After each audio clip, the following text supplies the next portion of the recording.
আরে রাজা ভাইয়া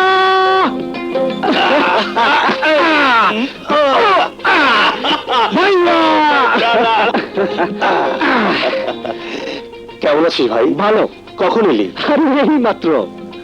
পড়াশোনা তো শেষ করলি, এবার কি করবি ভাবছিস? আরে কি করব মানে, তোমার মতো কৃষি ফার্ম করব।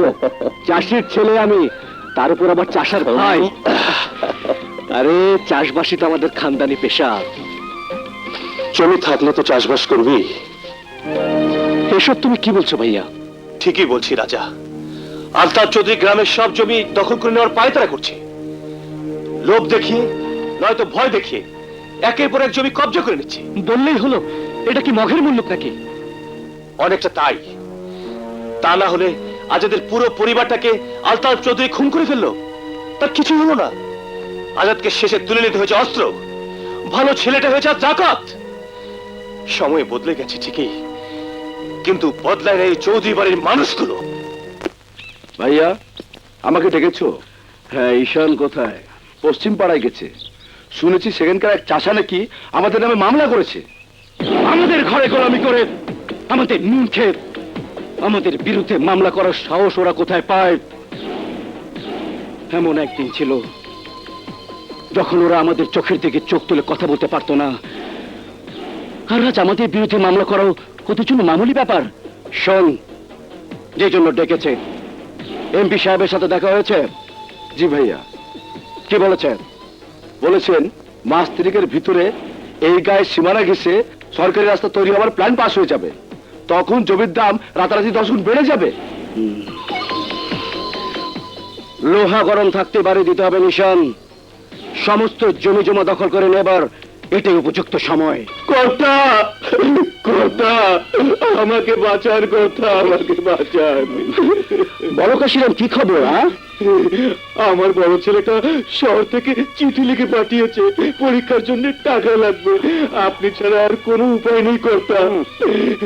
সামনের ফসল উঠলেই আপনার টাকা শোধ করে দেবো। দয়া করুন কর্তা, দয়া করুন। আহা কাশিরাম, কাঁদছো কেন? আমি তো এখনো আছি। আরে তোমার ছেলে তো আমাদের গ্রামেরই ছেলে, ঠিক আছে? জি হুজুর। কাশিরামের যা লাগে ওকে দিয়ে দাও। দাদা হরিশ্চন্দ্র আপনার কাছে হার মানবে হুজুর? যে চাইছে তাকেই তো টাকা দিচ্ছেন। এইসবের হিসেব কি রাখবে শুনি? মনীষা, হিসেবের কথা তোমাকে ভাবতে হবে না। আরে আমার কাছে নাইলে ওরা যাবে কোথায়? আমি তোমাকে যা বলি তুমি তাই করো। কাশিরাম, তোর জমি জমা কতটুকু আছে রে? প্রায় 5 বিঘা কর্তা। মুন্সি হুজুর, দলিলে একটা টিপসই রেখে ওকে টাকা দিয়ে দাও। 6 মাস পরে টাকা ফেরত দিয়ে দলিল নিয়ে যাবে। কি ঠিক আছে কাশিরাম? অনেক দয়া, অনেক দয়া। আমার কি, আপনার টাকা যেমন ইচ্ছে খরচ করুন, পরে আমাকে দোষ দিবেন না যেন। এসো কাশিরাম। আগে চলুন। সারা নিজেই জানে না কত বড় ফাঁদে পা দিয়েছে। Correct my brother. এভাবে কখনো নরম হয়ে মাথায় হাত বুলিয়ে, কখনো গরমে, কখনো ফুসলিয়ে, কখনো হুমকি দিয়ে সমস্ত জমি জমা দখল করতে হবে। শোনেন ভাই, আমার একটাই কথা, আমি আমার জমি বেচবো না। সবে তো মাত্র 3 বিঘে জমি। এই জমি দিয়ে তুই কি করবি শুনি? খাওয়ার মানুষ তো কেউ নেই, কার জন্য জমি আটকে রাখবি? বিপ্লব, বিপ্লব, তোর বন্ধু রাজা তোকে খুঁজছে। রাজা? হ্যাঁ। আরে কোথায় যাচ্ছিস? রাজা ভেতরের দিকে না, উল্টা দিকে। জানে রাজা এখন কোথায় আছে? যা দুষ্টু কোথাকার। আরে আরে বিপ্লব, তুই? হ্যাঁ শালা, গ্রামে এসে আমার সাথে দেখা না করে প্রেম করছিস? আরে প্রেম টেম কিছু না। আরে আমার কথা শোন। কোনো কথা শুনবো না। আরে বাবা, আমি তোর বাড়ি গিয়েছিলাম। মিথ্যে কথা।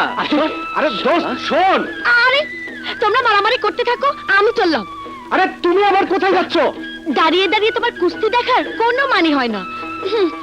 বিকেলে এখানেই দেখা করব, চললাম। আয় তুলে